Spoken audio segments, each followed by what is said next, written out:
Hello, તો આજે હું પૌવા બટેકા બનાવીશ, પણ નવી રીતથી બનાવીશ, કુકરમાં બનાવીશ.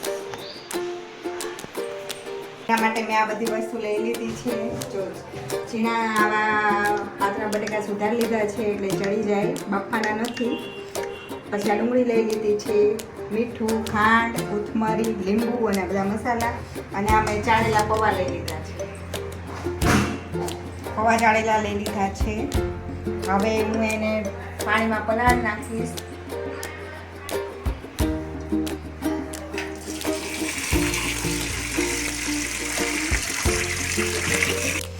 ખાંડ અને મીઠું આમ જ નાખી દઈશ. પછી કેમ કે સરખું મિક્સ ન થાય તો આ પલાળેલા પૌવા છે ને એમાં ખાંડ હું નાખી દઈશ.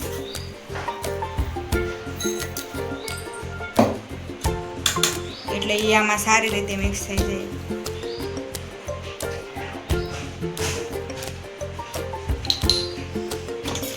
ખાંડ અને મીઠું બે નાખી દઈશ અને હવે હું આમાં મિક્સ કરી દઈશ.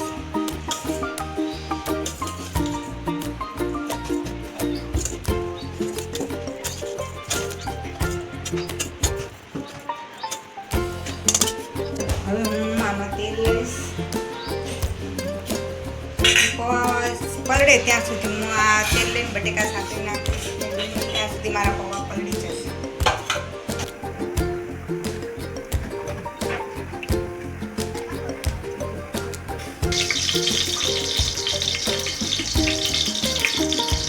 તેલ આવી ગયું છે. હવે હું પેલા એમાં રાઈ નાખીશ, પછી જીરું,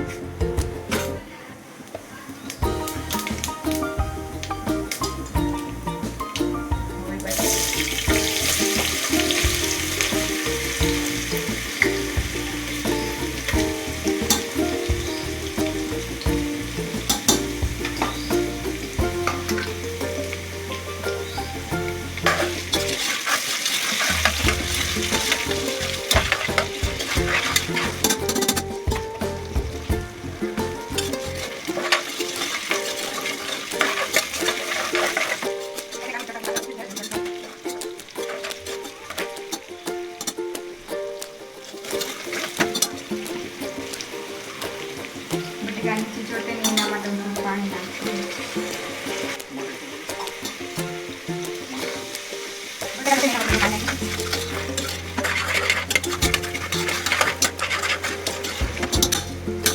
હવે 5 મિનિટ થઈ ગઈ છે, એટલે હું એમાં ડુંગળી નાખીશ. મરચાં પણ નખાય, પણ છોકરાઓને નથી ભાવતા મરચાં, એટલે મેં નાખી દીધું.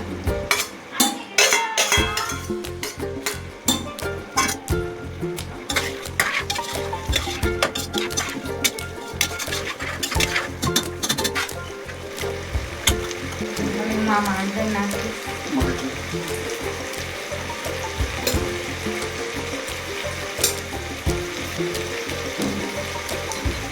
પૌવામાં મીઠું મેં નાખ્યું છે ને, એટલે હું આમાં ઓછું નાખીશ બટેકામાં, જેથી પૌવા ખારા.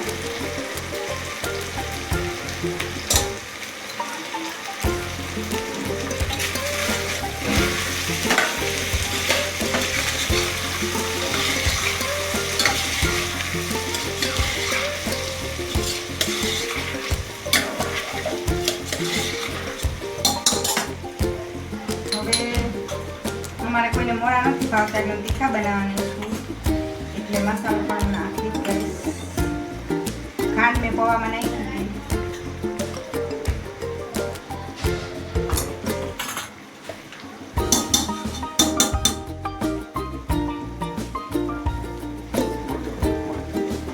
હવે પૌવા જ મેં પલાળ્યા હતા એ મિક્સ કરીશ.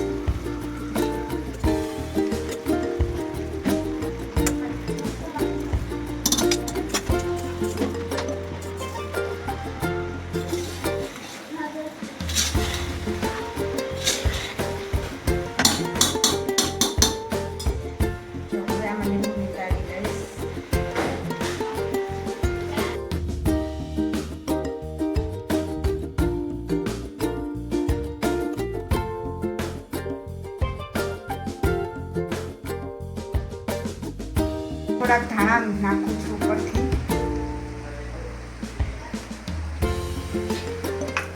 અને હવે હવે હલાવવાનું નથી, જો કુકરમાં બનાવ્યા છે ને એટલે કુકરનું ઢાંકણ ઢાંકી દઈશ.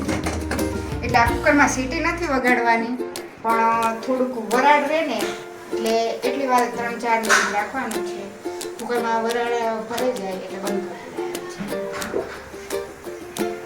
અને પછી કુકરને આમ હલાવી નાખવાનું. તમારા પૌવા સારી રીતે મિક્સ થઈ જશે, બધું મસાલા નાખવાની. પછી હમણાં રેડી થઈ જાય તો હું તમને બતાવીશ કે મારા પૌવા કેવા બન્યા છે.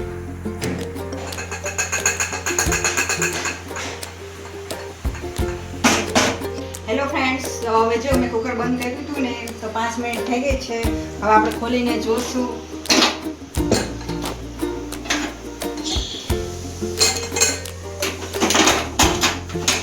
જો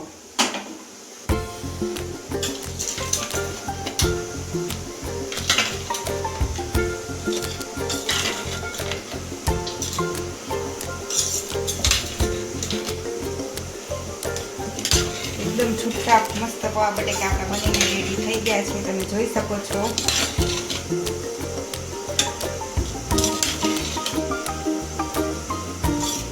એકદમ સોફ્ટ પોચા થશે આ પૌવા બટેકા. આવી રીતે જો તમે બનાવશો ને કુકરમાં તો પોચા અને મસ્ત બનશે. જોવો તમે.